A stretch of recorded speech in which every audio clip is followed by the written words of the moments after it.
Assalamualaikum warahmatullahi wabarakatuh. Elektrizen, di momen yang bahagia, kita memperingati sosok yang penuh cinta, yang selalu menghadirkan cinta tanpa syarat. Ibu, di hari Ibu 22 Desember, Podcast Room kembali menghadirkan tamu-tamu istimewa kita.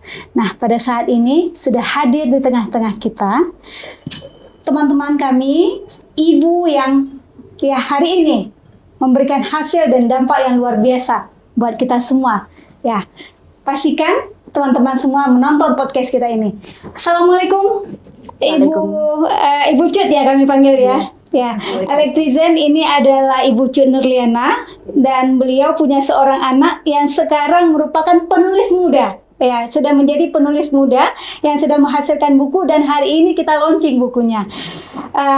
Kali ini kita nanti akan diskusi mengenai bagaimana sih model parentingnya Ibu Cut sehingga menghasilkan seorang penulis muda ya.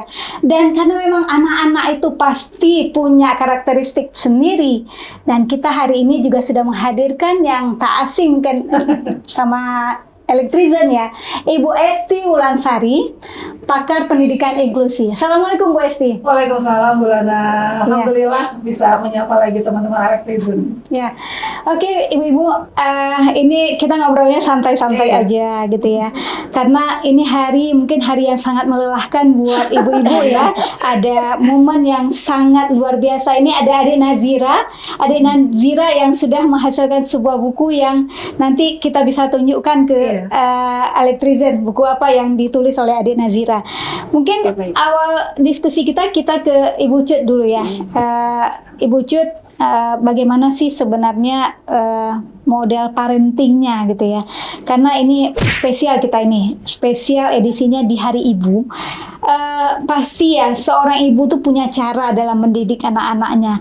Kalau Ibu Cut sendiri bagaimana nih? Apalagi kalau sekarang sudah menjadi single parent ya. Iya, baik Bu Lana, terima kasih. Salam Elektrizen semua. Jadi sebenarnya tidak ada ilmu yang khusus sih sebenarnya. Cuman kami memang di rumah itu antara kami itu harus terbuka saling cerita, dan alhamdulillah Nazira sendiri anak yang memang aktif, juga punya emosi yang luar biasa meledak-ledak sih sebenarnya, dan sensitif. Tapi dia semuanya bisa dikeluarkan di saat itu. Jadi fungsi kami itu orang tua ya mendengarkan gitu, apakah amarahnya, apakah kesedihannya. Jadi kami berusaha belajar untuk mendengar gitu. Jadi tidak banyak yang kami vetokan, tapi dengar. Malah kami yang belajar dari anak-anak. Kalau yang lainnya sih standar ya, walaupun kadang-kadang ego seorang orang tua, kadang-kadang ibu ngerasa, iya anak ini kenapa nggak nurut kita gitu, nggak dengar kita. Tapi alhamdulillah dengan mendengarkan mereka malah kita sendiri yang lebih apalagi sekarang kan anak-anak nih Nazira dan abangnya juga sudah remaja gitu. Jadi posisi kita nggak lagi yang mendikte harus buat kesepakatan, aturan atau apa gitu. Malah kita mendengar mereka, dunia mereka gitu. Jadi lebih ke teman ya, lebih itu. Jadi yang tadinya ego orang tua itu ya pelan-pelan ya kita kurangkan. Artinya sudah punya skill mendengarkan ya Bu Esti ya. Itu luar biasa sekali ya menurut para pakar ya. Justru skill itu yang susah untuk kita punya karena kita biasanya itu bicara dan kita diam untuk bicara gitu ya. Mungkin seperti itu ya Bu Cut ya. Dan sekarang ternyata di keluarga itu dibuat bagaimana caranya mendengarkan, membiasakan mendengar sehingga ekspresi mereka itu bisa ini walaupun memang setelah mendengarkan tidak ada aksi apapun, cuman dengar. Kalau dia memang nangis, ya diselesaikan nangisnya, terus dia bercerita alasannya kenapa dia nangis, dengar itu aja. Jadi sama-sama selanjutnya udah dia, maksudnya tidak ada yang harus ada solutif, harus ada jawaban di aksi ya anak-anak, nggak ada. Kadang-kadang memang kita dengar aja gitu. Setelah dengar anak-anaknya lega, dia bermain lagi dengan dunianya. Kami juga ya nggak harus mendiktikan apapun. Tapi alhamdulillah gitu juga ketika kami memang dilihat mungkin sama anak-anak, alhamdulillah anak-anak ini memang tiga-tiganya peka gitu. Begitu lihat mungkin kita sedih atau lelah, mereka juga ikut nanya, mama ada apa gitu ya. Karena anak-anak biasa bercerita ya kita harus bercerita, sebenarnya mama nih lelah lagi memikirkan ini, ya udah nggak apa-apa ma, pokoknya mama semangat gitu. Malah anak-anak ini yang memang dari dulu. Cuma kalau sekarang mungkin kondisinya sedikit berbeda karena memang sang ayah berpulang. Tapi kalau Kak Naziranya sih lebih dekat ke ayahnya kalau bercerita karena ayahnya jauh lebih sabar. Kalau saya memang mendengarkan tapi ke intinya. Sedangkan Kak Nazira itu sistemnya kalau dia mengutarakan sesuatu lama gitu belok-beloknya gitu. Jadi nggak langsung ke inti. Tapi intinya kalaupun kesabaran saya mungkin atau lain hal terbatas tapi ayahnya memang luar biasa sabar. Untuk mendengarkan keluh kesah, kasih semangat itu memang artinya seorang ibu tuh butuh sosok yang teman gitu ya sebagai pelengkap ya. Tapi bukan kitanya nggak sabar Bu Cut, tapi memang ya tabiat perempuan itu yang suka bicara gitu ya. Ya Nazira ya. Kalau mama suka bicara ya, sama ibu juga suka bicara. Nah Nazira ini kan Elektrizan ini seorang penulis muda nih yang sudah berhasil menulis sebuah buku dan saat ini juga sedang progres menulis buku yang lain gitu ya. Nah Nazira kalau dari awal itu tahu ternyata punya bakat menulis itu kapan ya? Pas pertama nyoba nulis, terus guru-guru sama temen bilang kayak ini tuh lumayan, ini bagus, di situ ngembangin. Maksudnya pengaruh ya dikatakan guru itu bagus, terus teman-teman kasih semangat, pengaruh nggak itu sama Nazira? Nah ternyata ini ya penghargaan ya, apresiasi dari teman-teman, dari guru itu sangat merupakan faktor utama sehingga Nazira jadi lebih ini lagi ya. Ini kalau buku yang Nazira tulis itu tentang apa ya? Yang The Last Lady Vergana itu tentang apa? Boleh nggak cerita sedikit? Tentang keluarga, pertemanan, persahabatan, terus fantasi. Adik Nazira, Nazira sudah menulis sebuah buku ya, judulnya The Last Lady Vergana. Ini sebenarnya buku ini bercerita tentang apa ya? Bisa nggak di-spill sedikit? Gitu. Jadi kayak si tokoh utamanya nih jadi bungsu di antara 7 bersaudara. Keluarga mereka tuh juga salah satu keluarga yang lumayan dikenal baik oleh orang di kota mereka. Tapi dia ini kayak memiliki konflik dengan keluarganya sejak kematian ibunya. Jadi kayak dia tuh kurang pas sama saudara-saudaranya, kakak-kakak abangnya. Dia ini punya dua kepribadian. Kepribadian asli dia tuh sebenarnya lebih dingin dan tersembunyi, misterius gitu. Tapi dia tampil dengan gaya dan sifat yang berbeda depan orang-orang yang dia sayang dan teman-temannya dengan gadis yang ceria dan selalu membawa itu positif. Tapi dia sebenarnya punya sisi yang lain dalam diri dia. Luar biasa ya anak seusia ini bisa berimajinasi seperti itu ya. Nah ini Elektrizan ini sekelumit nih cerita bagaimana seorang anak kemudian ditemukan bakatnya dan bakatnya itu kemudian menjadi luar biasa ya. Dan saya yakin nanti kalau kita sudah baca buku ini ya rasanya luar biasa nih. Ada ide-ide dari anak seusia ini. Ya mungkin ini kita ke Bu Esti.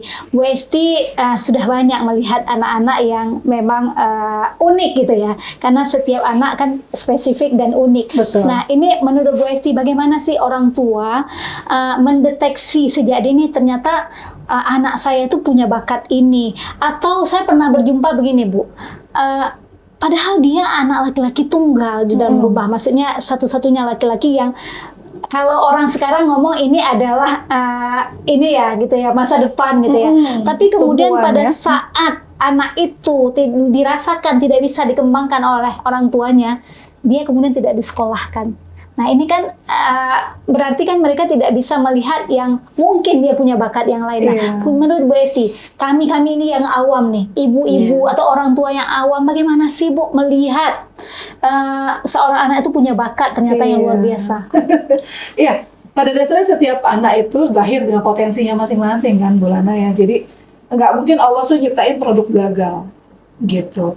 Naila anak tipikal, anak kebanyakan, punya potensi luar biasa. Selain sebagai hafizah juga sudah menjadi penulis muda ya. Hafizah sudah 15 juz dalam usia ke 13 tahun ya, luar biasa sudah sekali. melahirkan buku ya kan, dan itu bukunya nggak cilet-cilet ya, bukunya itu sudah mengangkat tema keluarga gitu kan. Kemudian juga ada tentang kepribadian yang double side gitu kan. Jadi anak-anak sekarang memang kan isu yang menarik buat mereka kan terkait kesehatan mental ya kan, personalities gitu ya, kemudian juga pergaulan sesama teman juga keluarga kembali kepada bingkainya gitu. Jadi alhamdulillah berarti Kak Naila nih termasuk orang yang kaya gitu dengan mungkin bacaannya gitu ya, dan juga tidak mencukupkan diri dengan apa yang di lingkungannya gitu ya, karena kan Kak Naila kan boarding ya gitu ya, jadi makanya kenapa seorang penulis itu harus rajin membaca juga gitu, karena isu-isu yang lagi hits gitu tuh harus tahu gitu, dan dia pinter untuk bisa mengcapture itu menjadi sebuah tema tulisan gitu. Keren sih kalau untuk seusia Nazira, saya seusia Nay juga sudah mulai menulis. Hanya kayaknya belum sekeren itu sih, kayaknya di usia 13 dulu gitu ya. Masih yang remeh-remeh karangan pada suatu hari. Gitu ya. Jadi ya alhamdulillahnya punya Ibu Cut Dekna ini juga yang intens mendampingi. Ya pastinya juga sudah tahu ya bagaimana Nazira itu potensinya. Setiap anak itu punya potensi masing-masing, tinggal si orang tua ini mau sabar nggak nemenin ya kan si anak, dampingin si anak untuk sampai ketemu potensi terbaiknya. Termasuk tadi yang Ibu sampaikan, anak laki-laki yang mungkin hanya satu-satunya dan memilih untuk tidak disekolahkan gitu ya. Ya mungkin kita harus gali ya, kenapa sih orang tua memilih untuk tidak disekolahkan. Kalau alasannya tepat gitu, mungkin kita bisa terima, karena pendidikan itu bukan hanya ada di sekolah. Iya. Anak-anak terdidik itu bisa di mana saja gitu ya.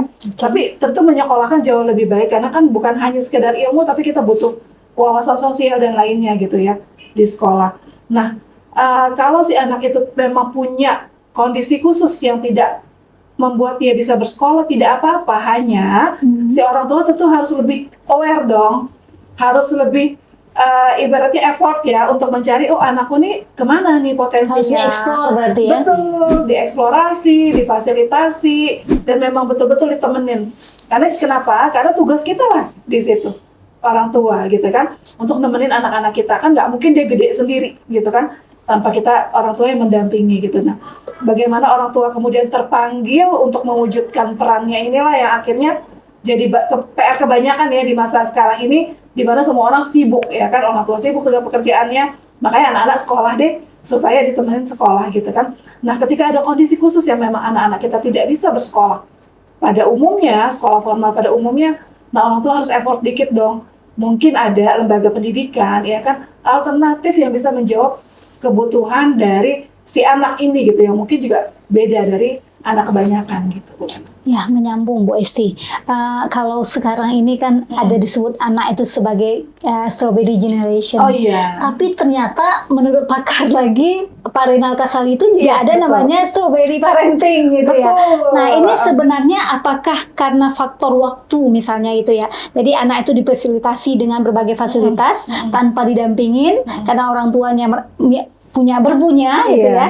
Nah, ini ternyata apakah waktu orang tua itu tidak mendampingi itu membuat anak itu tidak bagus atau bagaimana Iya, nih? Harus iya, bagaimana nih? Iya, memang kalau istilah banyak banget kalau dalam keparentingan sekarang ya, strawberry generation, yang dibilang generasi benyek ya, maksudnya ditekan sedikit langsung hancur gitu ya. Saya sih ya itu istilah ya, tapi karakteristik Gen Z strawberry generation ini memang kebanyakan seperti itu. Hanya pasti ada orang-orang yang tetap outstanding gitu ya, seperti Naila ini kan Gen Z juga sebetulnya ya kan, tapi bisa kok produktif gitu ya. Jadi sebenarnya kembali kepada peran orang tua lagi gitu. Jadi kita nggak bisa tuh pukul rata semua seperti itu. Betul, kebanyakan generasi yang ada sekarang Gen Z ini seperti itu. Kenapa? Sebenarnya yang perlu ditunjuk ya, perlu diarahkan telunjuk itu kemana ya, ke kita sendiri selaku orang tua gitu kan. Kenapa? Anak-anak ini kan hasil didikan kita. Jadi bukan mereka besar menjadi strawberry generation, tapi ternyata mereka besar itu Ya, karena kita. faktornya karena strawberry Karena parent kita, tadi. iya, strawberry parents itu yang kita tidak hadir ya kan. Kita nggak mau anak kita, mohon maaf, kesulitan. Jadi kita betul-betul membanjiri dengan fasilitas. Ya kan, nggak mau kecapean mereka ya kan, antar jemput sampai gerbang sekolah ya kan, sampai pintu depan rumah gitu kan. Nggak mau anak-anak kita tuh struggling gitu ya. Aduh, aku nggak mau deh kayak anakku kesulitan seperti aku dulu. Padahal kita dididik dengan keadaan yang seperti itu hingga jadi diri kita hari ini. Kemudian kita mengkripolkan ya, membuat mereka merasa tidak mampu, merasa harus ditolong selalu.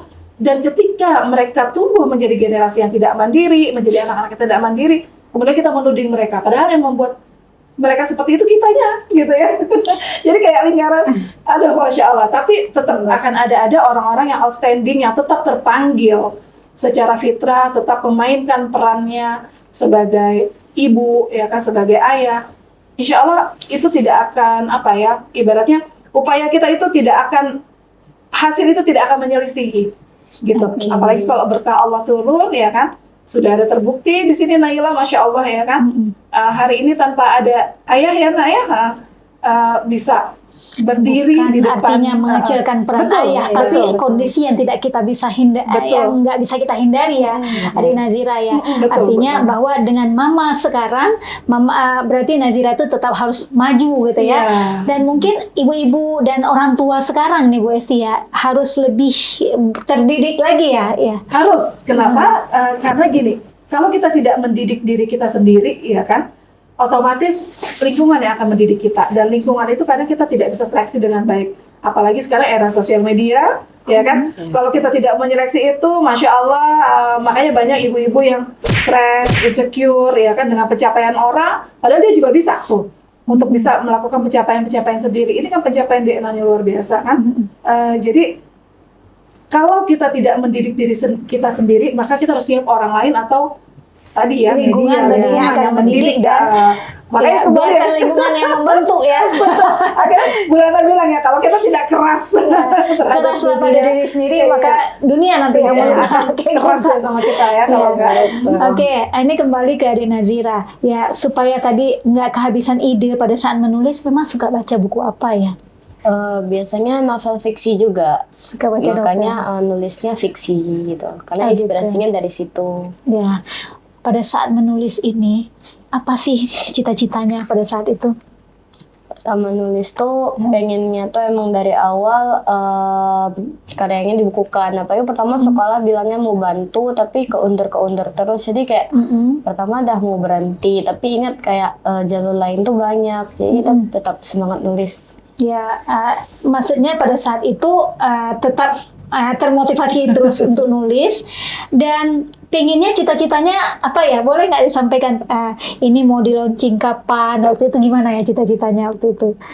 Kalau pas pertama nulis tuh emang pas udah cerita ke mama juga, emang targetnya tuh sebelum ulang tahun emang udah siap nulisnya. Terus karena prosesnya panjang emang akhir tahun gitu. Akhir tahun. Emang Dan targetnya. pengennya launchingnya tepat pada saat Iya, anniversary ayah ibu. Iya. Tapi ternyata ayah sudah meninggalkan lebih dulu ya. Ya. Oke, mungkin Bu Jud ya. Ini dengan 3 orang anak sebagai single parent, kira-kira nih sejauh ini kendala apa yang dirasakan Ibu Jud? Kalau kendala sih bisa dikatakan malah saya gini, maksudnya ini tidak menganggap satu kendala ya, Iya. tantangan sih sebenarnya. Karena saya yakin selama ini berada di circle persahabatan juga di PD Jaya itu mengajarkan saya banyak hal. Jadi kejadian kehilangan dengan kondisi yang bermacam ini tetap berpegang pada ayat Al-Quran bahwa bersama kesulitan itu ada kemudahan. Dan itu menjadi kekuatan bagi saya sebenarnya menghadapi apapun gitu. Karena memang sulit, rumit. Tapi alhamdulillah, maksudnya dengan anak-anak ini tidak banyak hal yang memang apa ya, jadi ini satu beban berat gitu. Malah harus semangat lagi gitu. Paling ya itu tadi dari keterbukaan kami, cerita bahwa kami yakin yang namanya rahmat Allah itu tidak salah alamat. Rezeki itu sudah dijamin. Jadi malah kita salah fokus kok mencari rezeki. Seharusnya mencari ridha Allah karena surga itu tidak dijamin. Rezeki sudah dijamin, itu Allah sudah janji. Jadi saya itu aja. Kalau lelah pasti, kehilangan pasti. Kadang-kadang menyerah pasti, tapi kalau saya harus menyerah, bagaimana 3 anak ini yang memang punya motivasi tinggi, lihat belajarnya luar biasa, ya nggak mungkin. Mungkin kalau lelah rehat bagi saya, tapi tidak berhenti. Karena saya bilang ke anak-anak, bukan apa namanya kayak Kak Naila juga di boarding itu kan tidak mudah. Banyak juga anak-anak lain yang karena mereka berpunya gitu. Mama kok gini-gini, kakak harus hadapi Dan sendiri. itu hal yang sangat wajar ya, ada komplain gitu ya. Habis itu juga misalnya kan kayak sekolah, namanya kalau sekolah swasta seperti mungkin nggak kelihatan, tapi bagi kami kelihatan gitu. Misalnya yang didahulukan itu kan anak-anak siapa, karena itu sekolah SDIT yang bagus lah di sana. Jadi anak-anak pejabat pergantian itu, pimpinan-pimpinan daerah dan lainnya kan.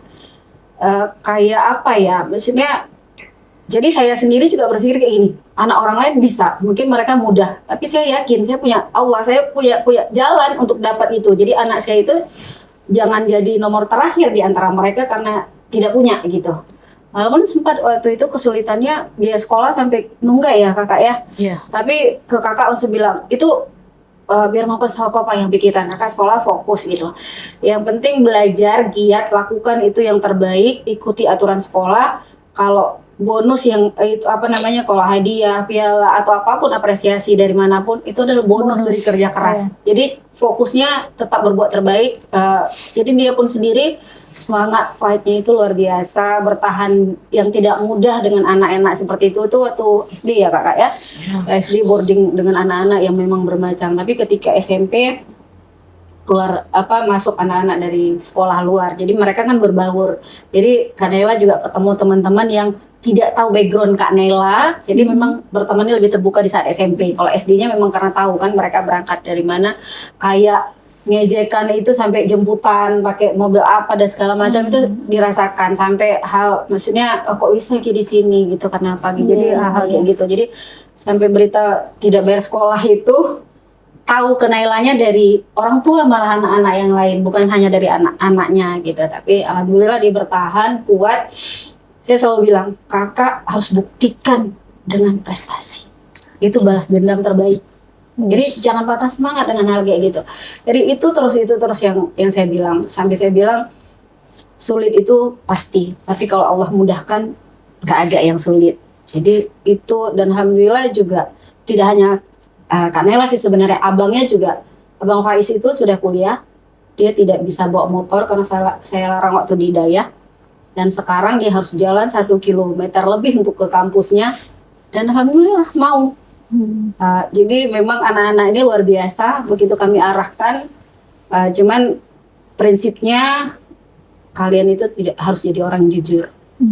Ya, jujur sama diri sendiri yang penting, sayang sama diri sendiri. Karena yang melihat kalian itu yang Maha Tahu. Mungkin mama hanya kasih tahu, tapi yang lakukan itu Allah yang melihatnya. Jadi itu sih prinsip dasar yang terus saya ulang-ulang.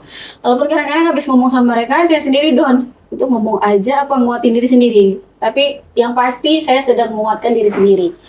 Karena saya orangnya tidak seperti sekarang ini, memang anak-anak ini yang memang mengajarkan kondisi itu. Jadi satu-satunya jalan, saya meninggalkan teman-teman yang memang mempengaruhi cara berpikir, jadi lebih dekat. Yang lebih negatif maksudnya. Iya. Jadi saya mencari teman, ikut halaqah karena saya buta ilmu agama dari awalnya, dari dulu. Jadi itu cari. Jadi sedang mencari jalannya Tuhan gitu. Jadi alhamdulillah kondisi tiba-tiba kehilangan si ayah, saya seperti ya Allah, ini jawaban dari doa-doa kami juga dikasih lebih kuat, lebih ini. Berarti jalurnya itu. Jadi Allah kasih kekuatan tapi dengan kondisi yang kesedihan gitu. Tapi saya bisa menerima kondisi itu. Baik waktu merawat si ayah di rumah sakit, waktu pasca meninggalnya. Saya tidak mau anak-anak itu lihat bahwa saya hilang pegangan karena kami bersama-sama gitu. Jadi banyak rencana besar yang sedang kami susun sebenarnya. Tapi ya saya walaupun tidak bisa mewujudkan mungkin semua yang kami impikan itu, minimal anak-anak masih bertahan, bisa sekolah di tempat terbaik, bisa melakukan yang terbaik. Kalau mengenai masa depan mereka, Allah yang pilih. Karena itu ketentuan Allah. Saya cuma bilang ke anak-anak, harus ridho ya nak ya, ikhlas dengan segala ketentuan Allah yang Allah pilihkan ke kita. Ada kebaikan di dalamnya, pasti. Walaupun mungkin jalannya kita nggak suka. Ya, luar biasa sekali Elektrizen. Ternyata anak-anak yang berprinsip, lahir dari seorang ibu yang berprinsip. Ya, wujud. Kalau sekarang dilihat tanpa pendamping, siapa sih sebenarnya yang support system ya, yang ikut membantu ya dan mendukung Bu Ucup dalam mendidik anak-anak, dalam membesarkan anak-anak? Kalau untuk yang Kak Nela ya, ada Kak Esti dan teman-teman yang memang dari awal cara mereka itu, konsep pendidikan yang mereka itu juga yang membuat saya juga ngadopsi beberapa, karena ada dulu Family Education ya, komunitas itu sempat bergabung sebentar, dan itu memang menghargai diri sendiri dan melihat anak itu, jadi tidak fokus kiri kanan, mau anak orang seperti apa, anak orangnya fokus gitu. Itu anak yang kita lahirkan, itu tanggung jawab kita. Memikirkan membanding-bandingkan anak gitu ya. Jadi ini anak saya, ini tanggung jawab saya. Allah memilih saya untuk ini gitu. Jadi ya kekurangan itu ditutupi ya karena saya mungkin kami terbatas di situ ya. Dengan metode tadi, saya harus jadi pendengar yang baik. Jadi keluh kesah mereka tertampung. Jadi saya itu waktu anak-anak ujian itu sebisa mungkin kalau tidak di sore hari, di pagi hari. Jadi dia harus bercerita kejadian ujiannya kemarin. Jadi misalnya pasti kayak kakak, kemarin nggak lancar nih, satu soalnya nggak bisa jawab, nggak apa-apa. Kemarin itu kan udah yang kita lewati, ini ke depannya. Jadi saya berusaha itu. Jangan kejadian kemarin dibawa lagi hari ini terpengaruh dengan pelajaran yang lain. Itu saya coba ini. Dulu saya pekerja gitu ya, maksudnya ada jam kantor. Tapi ketika dengan anak-anak di sana, saya selalu berprinsip Allah memberikan saya tidak mungkin dalam bentuk materi, tapi anak-anak yang luar biasa yang harus saya jaga. Mungkin selama ini kesalahan saya kurang waktu, juga harus mencari itu. Akhirnya saya itulah berprinsip tadi bahwa rezeki sudah dijamin. Bismillah, dengan dukungan anak-anak ini Allah pasti ngantar orang-orang yang memang rezeki itu ya.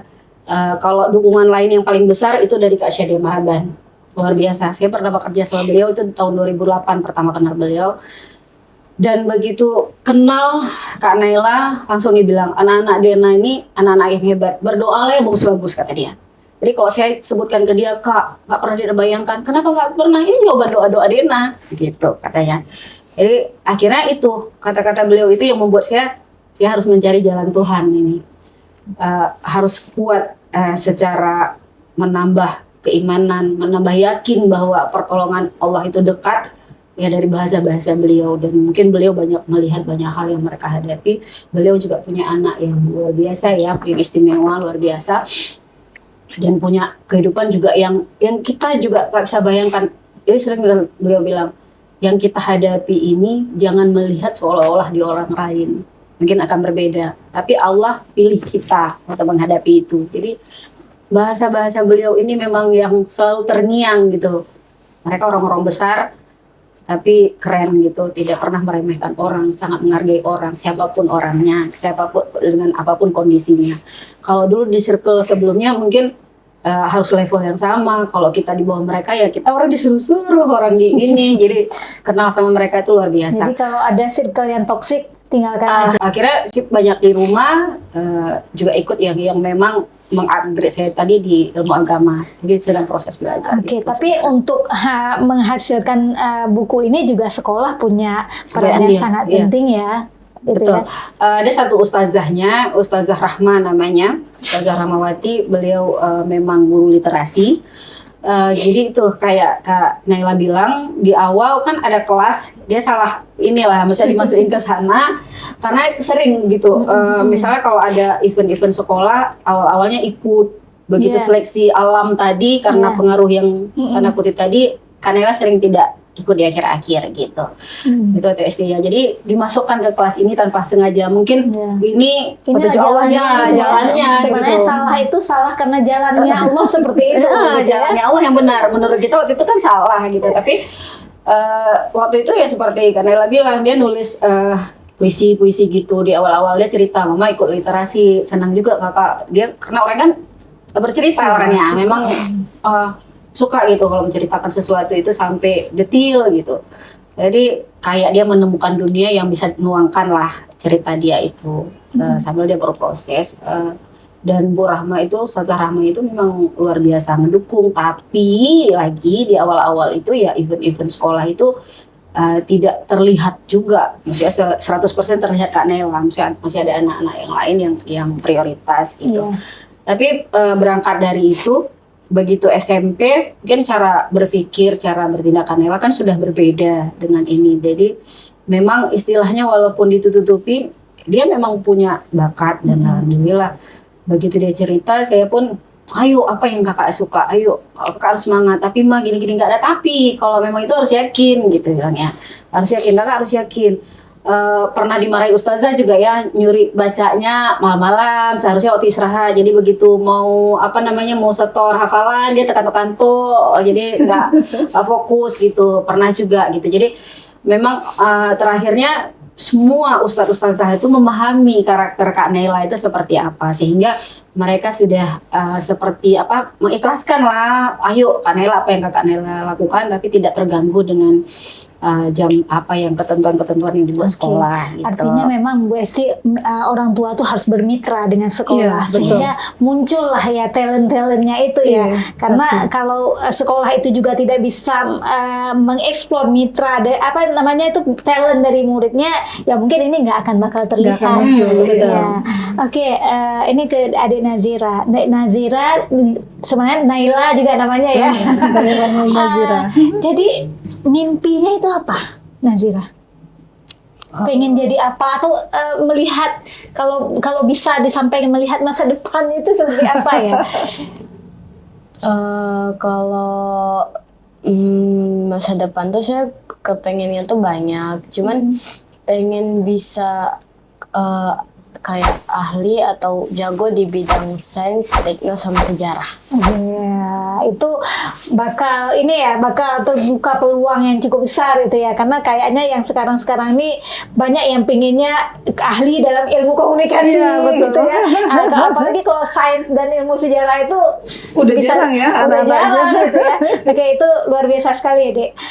Mungkin sebelum kita akhiri podcast ini, kita kembali ke Bu Esti. Bu Esti, supaya tadi kita itu menemukan bakat anak, sebenarnya cara yang paling gampang melihatnya seperti apa, Bu? Iya, sebenarnya yang dilakukan DNA ini luar biasa ya, maksudnya dengan mendengarkan gitu, karena kan nggak banyak ya orang tua yang mau menyediakan telinga di zaman serba sibuk ini gitu ya. Kita kadang mendengarkan itu untuk membalas ya kan, maksudnya Untuk menjawab. iya, menjawab gitu kan. Jadi kita tuh juga tidak listen, hanya sekedar hear ya kan ya, hanya mendengarkan. Tapi ketika kita mendengar itu, kita mencari data bagaimana aku menjawab pertanyaan, mereply lagi gitu ya. Dan tadi waktu dia bilang, padahal kami nggak ngapa-ngapain, cuma dengerin aja. Nah justru itu yang mahal, ilmu itu yang mahal gitu ya. Nah orang tua sekarang ya inilah sebetulnya yang diperlukan, telinga-telinga yang tetap mendengar anak-anak, apa aktivitasnya, keluh kesahnya, keinginannya, mimpinya, cita-citanya, bahkan mungkin gitu ya, penghakiman mereka atas kita terima, gitu kan, itu dulu gitu kan. Kemudian baru setelah itu kita menyediakan setelah telinga tentu ruang dan waktu untuk anak-anak kita. Nah ini yang benar-benar mahal kan di zaman kini gitu, dengan segala kesibukan kita ya kan. Mudah-mudahan ya dari hari ini nih kita sudah bisa meniatkan diri, oh aku akan menjadi pendengar terbaik untuk anak-anakku, menjadi penyedia waktu, menjadi support system terbesar untuk anak-anak sehingga mereka nggak merasa sendiri ya kan. Karena kenapa? Sebetulnya anak-anak itu mudah saja kita temenin, kita cari di mana yang mereka bisa, di mana yang mereka suka, sampai ketemu nanti betul-betul di mana mereka expert. Karena tadi kata Kak Naik juga kan pengen jadi expert ya kan. Setiap anak yang diberikan ruang pasti kepingin jadi expert. Hanya menuju expertise itu kan perlu Proses, waktu, ya. iya, perlu proses, dan orang tua sabar nelateninnya.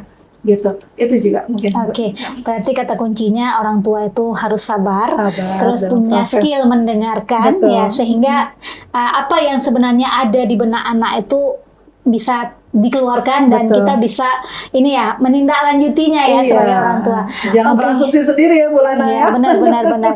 Jangan merasa bahwa kita punya hak yang luar biasa buat anak kita, sehingga semua kita yang tentuin. Benar ya, Adik Nazira ya? Oke, terima kasih ibu-ibu hebat yang sudah hadir di podcast Terima kita kasih, ini. Bu Lana. Ya, terima kasih. Terima kasih. Oke, Elektrizen, terima kasih yang sudah menonton Podcast Room untuk edisi kali ini. Terima kasih sekali, dan Podcast Room lebih percaya diri. Assalamualaikum warahmatullahi wabarakatuh. Waalaikumsalam warahmatullahi wabarakatuh.